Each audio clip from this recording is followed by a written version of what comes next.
আপনি একজন নতুন কন্টেন্ট ক্রিয়েটর আর আপনার ভিডিওতে বড়জোর 50 থেকে 100টা ভিউজ আসে, অথবা অনেকগুলো ভিডিও আপলোড করার পরও একটাও ভিউজ আসতে চায় না, এক কথা জিরো ভিউজ প্রবলেম। আর আপনার কাছে মনে হয় আপনার চ্যানেল ফ্রিজ হয়ে গেছে বা আপনার দ্বারা ইউটিউব সম্ভব না, আর আপনি ডিমোটিভেট হয়ে ভিডিও আপলোড করা বন্ধ করে দেন, অথবা আপনি ইউটিউবকে চিরবিদায় জানিয়ে দেন। সো এই ভিডিওটি দেখার পর আপনি নতুন করে আপনার ইউটিউব জার্নি স্টার্ট করতে যাচ্ছেন। এই খুশিতে ভিডিওতে একটা লাইক করে ভিডিওটি শেষ পর্যন্ত দেখবেন। আমি যেই পয়েন্টগুলো আপনাদের সাথে শেয়ার করব, এর মধ্যে 3 নাম্বার পয়েন্ট যদি মিস করেন তাহলে আপনার ইউটিউবার হওয়ার স্বপ্নই রয়ে যাবে। তাই ভিডিওটি শেষ পর্যন্ত ওয়াচ করবেন।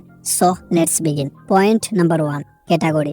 আমরা যারা নতুন কন্টেন্ট ক্রিয়েটর আছি, আমরা এই একটা কথাই বারবার চিন্তা করি যে কোন ক্যাটাগরি নিয়ে আমি ভিডিও মেক করব বা কোন ক্যাটাগরি আমার জন্য পারফেক্ট হবে। এইটা চিন্তা করতে করতে আমাদের দিনের পর দিন চলে যায়, কিন্তু আমাদের ভিডিও আর মেক করা হয় না। বা আপনি একটা ক্যাটাগরি নিয়ে ভিডিও মেক করা শুরু করলেন, কিন্তু আপনার ওই ক্যাটাগরি নিয়ে কোনো অভিজ্ঞতা নাই।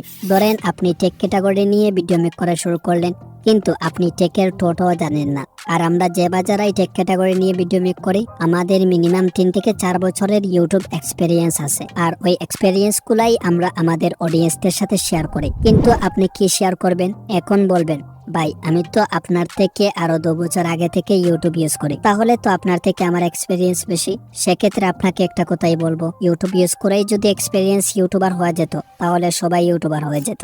ইউটিউব ইউজ করা একটা বিষয়, আর ইউটিউবে ভিডিও মেক করা আরেকটা বিষয়। সো দুইটাকে একসাথে মিলাতে যাবেন না।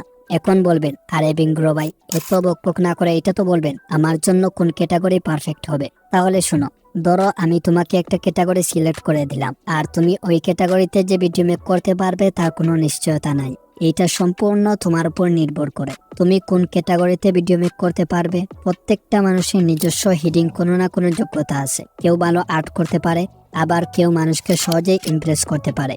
এখন আমি এইটা বলতেছি না আপনি মানুষকে সহজেই ইমপ্রেস করতে পারেন, যান ইউটিউব বাদ দিয়ে মেয়ে পটান বা ছেলে পটান। আপনি আপনার কথার মাধ্যমে মানুষকে সহজেই ইমপ্রেস করতে পারেন, তাহলে আপনি মোটিভেশনাল চ্যানেল খুলেন, আপনার কথার মাধ্যমে মানুষকে মোটিভেট করেন। এখন আপনি যেইটাতে অভিজ্ঞ সেইটা নিয়েই তো আঁকাবেন, তাই না?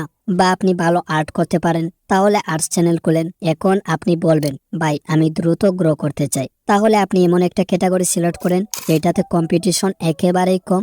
বা আপনি ইউনিক একটা ক্যাটাগরি সিলেক্ট করেন। ইউনিক ক্যাটাগরি বলতে যেটাতে মানুষ কাজ করে না, কিন্তু এইটার চাহিদা অনেক বেশি। ধরেন ইন্ডিয়াতে ক্রিয়েটররা এমন এমন ক্যাটাগরি নিয়ে ভিডিও মেক করে যে ক্যাটাগরিতে বাংলাদেশি চ্যানেল নাই বললেই চলে। আপনি চাইলে ওই রকম ক্যাটাগরিতে ভিডিও মেক করতে পারেন। Point number 2, trending news. দেখেন, একজন নতুন ইউটিউবার যখন অনেক কষ্ট করে ভিডিও মেক করে, তারপর ওইটা ইউটিউবে আপলোড করে, আর ওই ভিডিওতে ভিউজ না আসলে সে অনেকটা ডিমোটিভেট হয়ে যায়।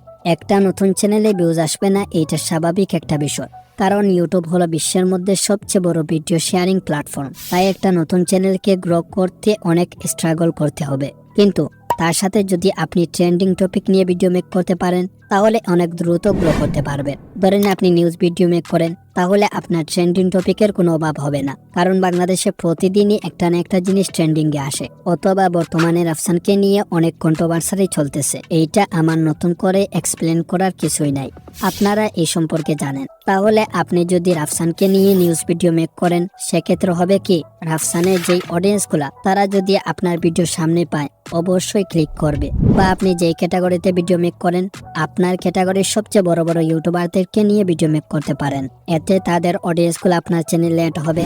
লাইক আমাদের টেক কমিউনিটির ইন্ডিয়ান একটা চ্যানেল ডেকোডিং ওয়াইটি, এই চ্যানেল সম্পর্কে তো আপনারা জানেন। ডেকোডিং ওয়াইটি তার ফার্স্ট ভিডিও এলগ্রোকে নিয়ে করে, এতে এলগ্রোর অডিয়েন্স গুলা ডেকোডিং ওয়াইটি চ্যানেলে অ্যাড হয়ে যায়।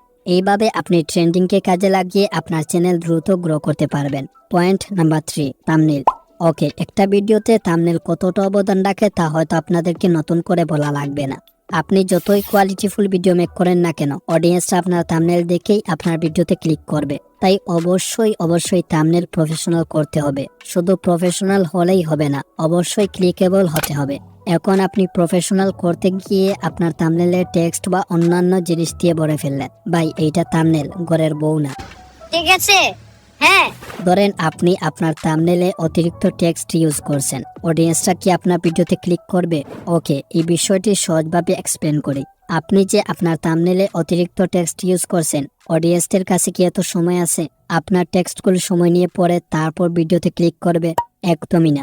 আপনি জাস্ট আমার এই থাম্বনেলটি দেখুন, অনেক শর্ট টেক্সট এবং অডিয়েন্সটা যখন এইটা দেখবে, টেক্সট শর্ট হওয়ার কারণে এত কিছু চিন্তা না করে সাথে সাথে ভিডিওতে ক্লিক করবে। টেক্সট শর্ট হওয়ার পাশাপাশি টেক্সটে এমন কিছু লিখবেন যাতে করে অডিয়েন্সের মনে একটা প্রশ্ন ক্রিয়েট হয়, আর এইটা দূর করার জন্য আপনার ভিডিওতে ক্লিক করে। Point number 4, title. থাম্বনেইলের পাশাপাশি টাইটেলও কিন্তু অনেক গুরুত্বপূর্ণ। অনেকেই আছে টাইটেলে ভিডিওর সমস্ত ডিটেলস দিয়ে দেয়, এইটা একদমই করবেন না। টাইটেলে যদি ভিডিওর ডিটেলস দিয়ে দেন তাহলে কি মনে হয় অডিয়েন্সটা আপনার ভিডিওতে ক্লিক করবে? অবশ্যই না।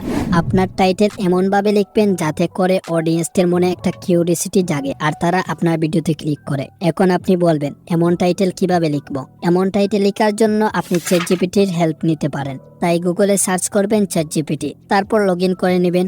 এখানে আপনার ভিডিওর ডিটেলস লিখে নেবেন, তারপর বলবেন আপনি কয়টা টাইটেল চ্যাটজিপিটির কাছ থেকে নিতে চান। চ্যাটজিপিটি আপনাকে কয়েকটা টাইটেল লিখে দিবে, এর মধ্যে যেটা আপনার কাছে ভালো লাগবে ওইটাই আপনার টাইটেলে সেট করে দিবেন। তো এই পর্যন্ত আজকের এই ভিডিওর কোনো পার্ট যদি বুঝতে অসুবিধা হয় অবশ্যই কমেন্টে বলতে পারেন। দেখা হবে নেক্সট কোনো ভিডিওতে।